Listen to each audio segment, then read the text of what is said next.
Hey, what's up? It's Jason Lucchese.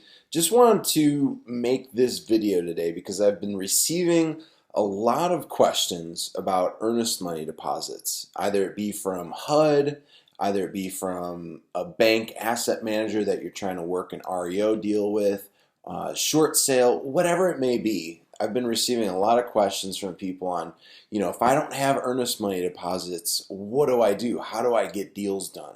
Well, the solution that I do, because I still do this right now, because we make several hundred offers each and every month, and there's no possible way for me to spread out $500 to $1,000 on every single deal. It's just not something that's possible to do. So what I do, and I recommend you do this on all of your transactions. I've created a video that gives you some tips and some insightful information that will allow you to find cash buyers.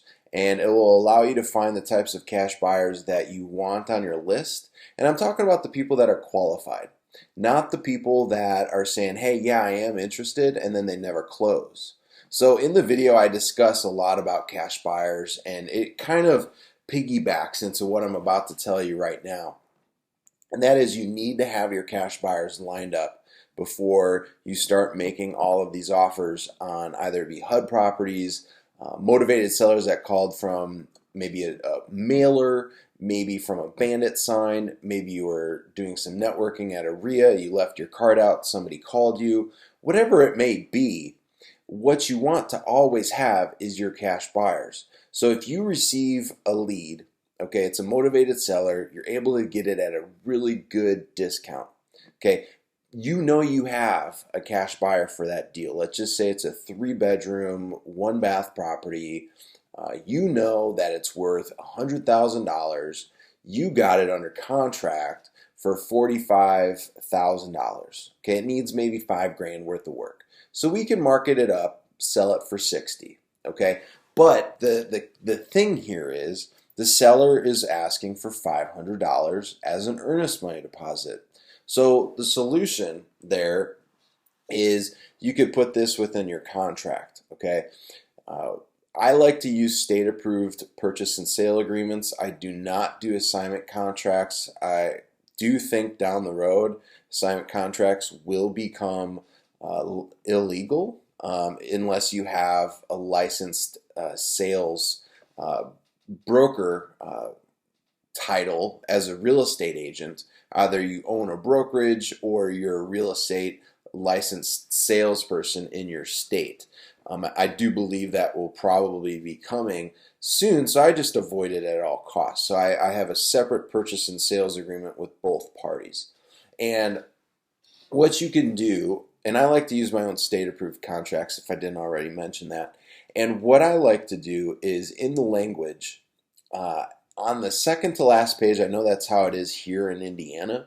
The second to last page is a little portion. You could put some language in there. And what I like to do is for the inspection period, I'll always put 10, 12, or 14 days. Whatever I feel like the seller will give me. Okay, I always start off higher. If they say, no, I need you to be at 10 days. Fine, that's not a problem. What I simply put in the addendum is follows. I state in the addendum section, upon expiration of inspection period, buyer will make earnest money deposit 3 business days from end of inspection period. Okay, so at that point, you not only get the 10 days to do your inspection, but you also get an additional 3 business days. So say for instance that expires on a Friday.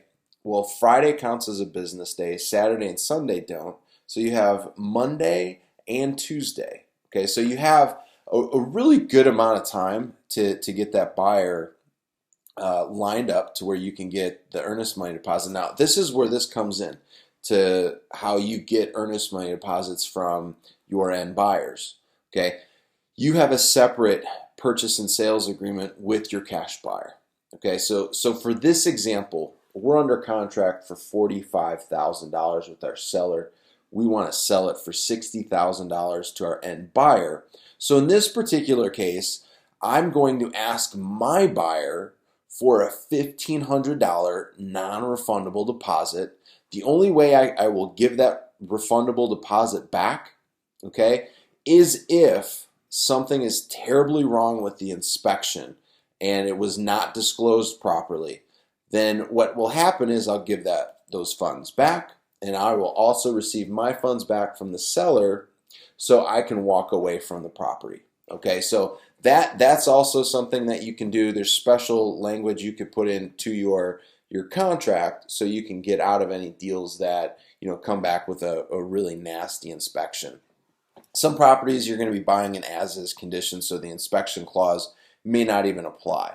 But there's also other language if there isn't an inspection in there that you can use different verbiage so that you can have time to get earnest money from your buyer. But for this particular video, I wanted to cover it from the inspection side. So what happens is from your end buyer, you will receive a check. Okay, now that check could either be made out to you, or I typically just have it go right into my title company's escrow account. So my seller can call my title company, verify that funds are in there over the phone, and then you're good to go. So that solves that problem from having to put earnest money deposit down on every single property. You get it from your cash buyer. Okay, if the cash buyer is serious, they're motivated, they want the deal, they will give you a non-refundable deposit. So it's important, if you really want to make this business go and you want to make multiple offers on properties, and you want to make sure that you're not spreading yourself too thin by putting earnest money deposits out on 10, 15, 20 properties, this is the way to do it. Okay, or else you're just going to completely deplete your bank account unless you're in a position to where you can spread it out. But most people just starting off as a wholesaler in this business don't necessarily have earnest money deposit to put down on 10 plus properties. So this is the way to go. This is what I do, and this is what I do with a lot of clients of mine that I work with on a private basis. Is don't spread yourself too thin with the earnest money deposits. Keep yourself as liquid as possible, and it will help you out down the road. So hopefully this video has been helpful to you. If there's any questions that you have, I will answer them. Just leave them below, and I'll make sure to follow up with you to make sure if you do have any questions that we get them taken care of for you. Because the key thing that I always want from people is after I give them something or they've been on a training class of mine is that you feel confident and comfortable moving forward. So hopefully that helps with you, and I look forward to hearing from you. Have a great day. Talk to you soon. Go get some deals closed. Bye now.